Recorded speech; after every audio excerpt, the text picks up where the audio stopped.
Diba? So, dapat hindi mo na iniisip. Ito pa, sabi ni Pudong, sa circle daw natin, wala nag-iisip ng gasolina. Lagi niya naririnig sa iba na nagrereklamo ng pagtaas ng gasolina. Totoo. Sabi ko, ito lang sabihin mo, Dong eh.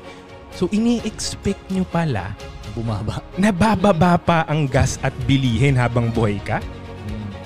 Sa buong history, pataas lahat eh. Meron bang nag-decrease? Wala. Lahat pataas. Dog, pwede ba yun? Umuunti ang resources ng mundo pero bumababa yung presyo? Come on. Ba't ka ba nagugulat? Ba't pa? Tol. Lagi ko naririnig yan sa mga lagi ko nakikita sa social media na inflation. Parang naisip ko nga isang beses, lagi ko na tong word na to pero hindi ko naman to siya iniisip na. Diba? Hindi ko nga rin naman talaga. Ito pa kuya, yung war, nagugulat yung mga tao. Ilang taon na walang war?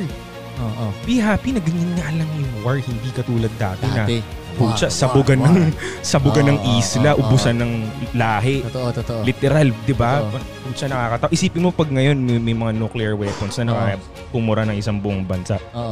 Di ba? Gets mo? So let's be thankful na ganito lang yung war. Okay, medyo naramdaman natin yung gas, ganyan. Pero at the back of your mind, at least expect it para hindi ka na maapektuhan pagdating nun na parang expect mo na tol.